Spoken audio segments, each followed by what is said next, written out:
ప్రాంతంలో ఉన్నావా అని అడుగుతా ఉన్నా. మనస్ఫూర్తిగా ఇక్కడ కాపురం పెట్టావా అని అడుగుతా ఉన్నా. ఇప్పటికీ కూడా మీ కుటుంబాలన్నీ ఎక్కడున్నాయని అడుగుతా ఉన్నా.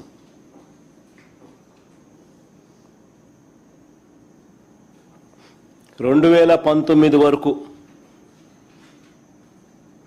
హైదరాబాదుకు షటిల్ సర్వీస్, 2019 వరకు కూడా ఒక పక్క ఆయన ముఖ్యమంత్రిగా ఉంటూ మరోవైపున హైదరాబాదుకు షటిల్ సర్వీస్.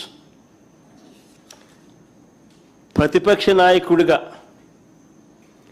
ఎన్నికల వరకు వీళ్ళ అడ్రస్ అంతా హైదరాబాదే.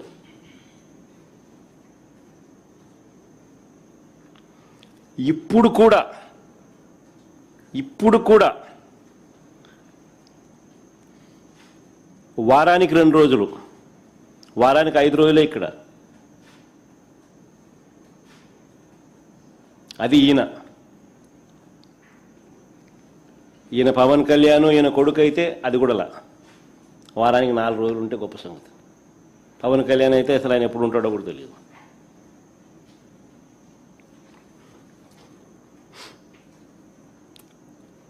ప్రత్యేకంగా ఒక్కొక్కరికి ఒక్కొక్క విమానం, షటిల్ సర్వీస్.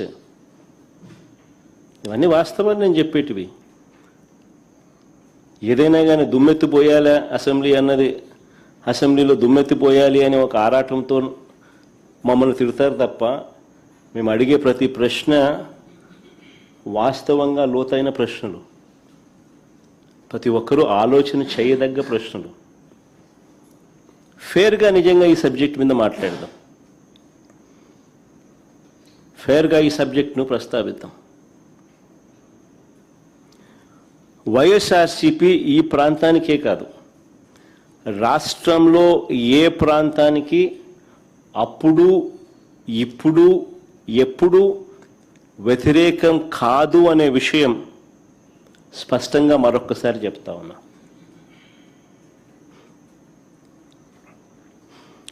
కొన్ని వాస్తవమైన విషయాలు మీ ద్వారా ప్రజల ముందు, ఈ ప్రెస్ కాన్ఫరెన్స్ ద్వారా ప్రజల ముందుకు తీసుకొని పోయే ప్రయత్నం చేస్తూ ఉన్నాం.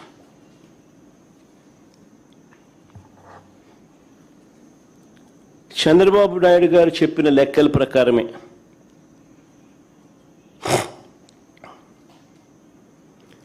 తానంతటి తానే కేంద్రానికి, తానంతటి తానే బ్యాంకులకు వాళ్ళు సబ్మిట్ చేసిన డిపిఆర్ రిపోర్ట్ల ప్రకారమే అమరావతి ప్రాంతంలో 1 ఎకరా డెవలప్ చేయాలంటే,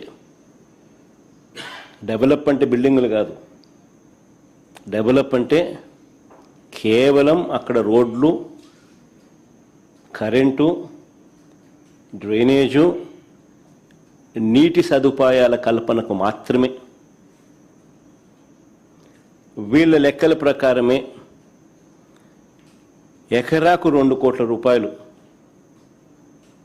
ఖర్చు అవుతుంది అని ఇచ్చిన వీళ్ళ లెక్కల ప్రకారమే 50,000 ఎకరాలకు అయ్యే ఖర్చు ఇంటూ 2 కోట్లు అంటే 1,00,000 కోట్ల రూపాయలు. మొదటి దశలో తీసుకున్న ఈ 50,000 ఎకరాలకి దిక్కు లేదనుకుంటే, మొదటి దశలో తీసుకున్న ఈ 50,000 ఎకరాలకే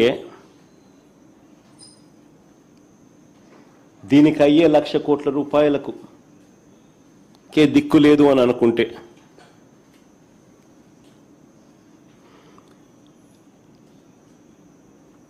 బేసిక్ ఇన్ఫ్రాస్ట్రక్చర్కు మాత్రమే నేను చెప్తా ఉన్నా. ఈ 50,000 ఎకరాలలో బేసిక్ ఇన్ఫ్రాస్ట్రక్చర్కు మాత్రమే రోడ్లు, డ్రైనేజీలు, కరెంటు, నీళ్లు, ఇటువంటి బేసిక్ ఇన్ఫ్రాస్ట్రక్చర్కి అయ్యే ఖర్చే